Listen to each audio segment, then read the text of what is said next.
Milí študenti, vítam vás na 5. prednáške 3. trimestra 5. ročníka našej Univerzity pre moderné Slovensko.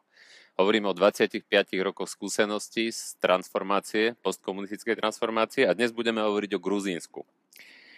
Gruzínsko urobilo asi najradikálnejšie reformy spomedzi všetkých krajín a bolo to dané veľmi ťažkou východiskovou pozíciou, v ktorej v Gruzínsku reformy začínali.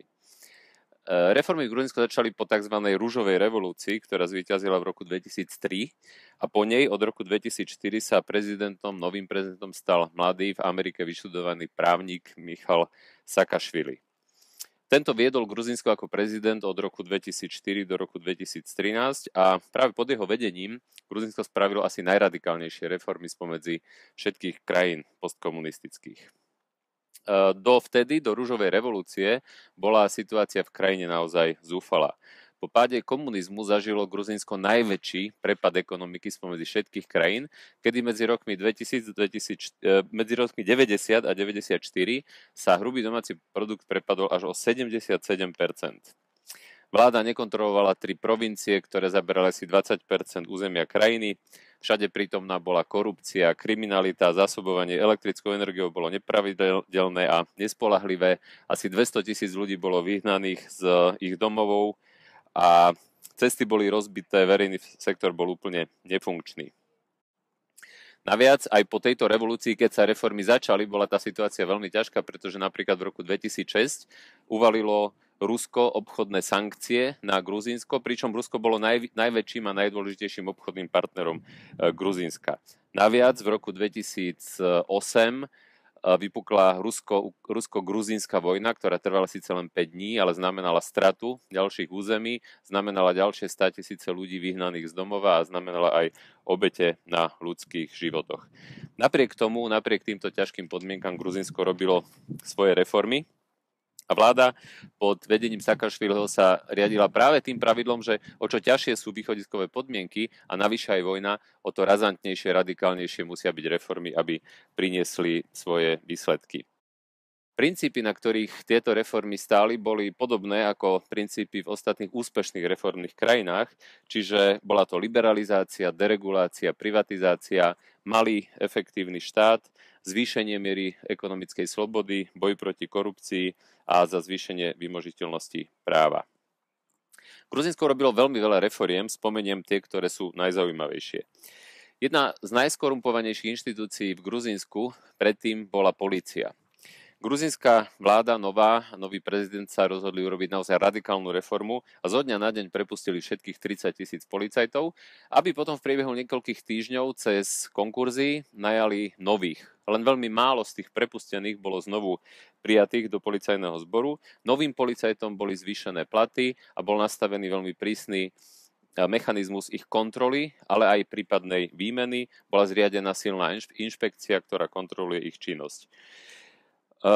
Tie výsledky sú naozaj obdivuhodné, kým v roku 2004 pred reformou polície dôverovalo polícii 5% Gruzíncov, v roku 2012 to už bolo neuveriteľných 87% dôvery voči políciu Gruzínsku. Ďalšou zásadnou reformou bola daňová reforma. Daňovú reformu Gruzínci pripravili v roku 2004 a zaviedli v roku 2005, teda o rok neskôr ako na Slovensku a bola založená na podobných princípoch ako slovenská daňová reforma, teda zníženie počtu daní, zjednodušenie, odstránenie výnimiek od počítateľných položiek, rozšírenie základu dane. Napriek zásadnému zníženiu daní a zníženiu počtu daní z 21 na 7 sa výrazne zlepšil výber daní. Kým v roku 2003 pred daňovou reformou vybrali 14% HDP na daniach, v roku 2005 to už bolo 21% a v druhom roku po reforme už 27% HDP. Gruzínsko robilo veľmi radikálnu reformu, podobne ako Estónsko, v liberalizácii zahraničného obchodu a vôbec zahraničných vzťahov. Gruzínsko zrušilo takmer všetky clá, dovozné tarify, uzavrelo dohody o voľnom obchode a často aj jednostranne. Napriek tomu, že tá druhá krajina neuzavrela takúto dohodu, nezrušila clá voči Gruzínsku, oni tieto clá rušili. Veľmi zaujímavá bola reforma vízovej povinnosti. Gruzínsko sa rozhodlo jednostranne zrušiť víza, najskôr len so Spojenými štátmi, Kanadou, Japonskom a krajinami Európskej únie, ale neskôr sa rozhodli, že zrušia víza jednostranne voči všetkým krajinám, ktoré majú vyšší hrubý domáci produkt ako $12,000 na obyvateľa. Napriek tomu, že toto opatrenie malo veľa kritikov, ukázalo sa ako veľmi efektívne a veľmi prospešné, pretože Gruzínsko bolo predtým za Sovietskeho zväzu veľmi obľúbenou turistickou destináciou, najmä pre ľudí z iných krajín Sovietskeho zväzu. Potom ale počas krízy toho zlého ekonomického vývoja po rozpade Sovietskeho zväzu sa počet turistov znížil na 300,000 ročne iba, čo je takmer nič.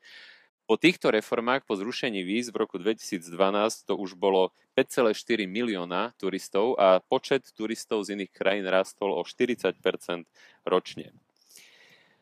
Dôležitá bola privatizácia v Gruzínsku. Privatizácia bola veľmi rýchla, rozsiahla. Privatizovalo sa v zásade na základe jediného kritéria, ktorým bola cena, pretože to boli transparentné súťaže a cena bola rozhodujúca. Dokonca privatizovali v čase, keď existovali obavy z toho, či ruský kapitál neovládne gruzínsku ekonomiku práve cez privatizáciu. Napriek tomu neurobili žiadne obmedzenia, ktorými by obmedzovali ruských investorov v privatizácii. A obavy sa nepotvrdili. Ruskí investori zrejme aj v obave, že existovala blokáda Ukrajiny, aby to nebolo vnímané v Rusku negatívne, tak ruskí investori sa o privatizáciu ani v Gruzínsku veľmi neuchádzali. Liberalizácia farmaceutického trhu bola tiež krásnym príkladom, ako sa oživil trh a znížili ceny liekov. Predtým bol tento trh veľmi regulovaný. Gruzínska vláda sa rozhodla napríklad, že keď sú lieky certifikované v Spojených štátoch a v krajinách Európskej únie, nemusia byť znovu certifikované v Gruzínsku a môžu byť priamo predávané.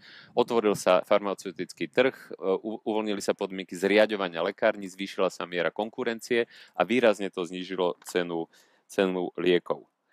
Ďalšou veľmi zaujímavou iniciatívou bolo v roku 2008 v reakcii na ruskú agresiu, ale aj krízu, prišla vláda s nápadom prijať zákon o ekonomickej slobode, ktorý by znížil riziko budúcej erózie reforiem tým, že by napríklad zakázal zvyšovať dane alebo zavádzal nové dane, jedine ak by to prešlo referendum, že by sa zákonom zakázali verejné výdavky vyššie ako 30% HDP, že by sa zákonom zakázal verejný dlh vyšší ako 60% HDP a podobne.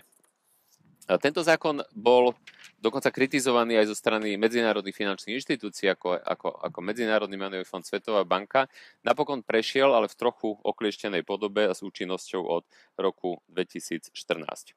No na záver, možno také najzreteľnejšie ilustrovanie toho, aký veľký pokrok v reformách Gruzínsko za tých 10 rokov prezidentovania prezidenta Saakašviliho urobilo. Asi najlepšie o tom svedčí pokrok, ktorý urobilo Gruzínsko v rôznych rebríčkoch. Rebríček Doing Business napríklad, ktorý je rebríček podnikateľského prostredia. Gruzínsko v roku 2006 sa nachádzalo na 112. mieste v tomto rebríčku, v roku 2013 už na 8. mieste. Výrazne lepšie ako napríklad Slovensko. Čo sa týka ekonomickej slobody, Gruzínsko bolo v roku 2004 na 91. mieste, v roku 2013 na 21. mieste a aj v korupcii poskočilo zo 134. miesta na 51. miesto počas tohto obdobia. Takže naozaj zrejme najradikálnejšie a najodvážnejšie reformy spomedzi všetkých postkomunistických krajín.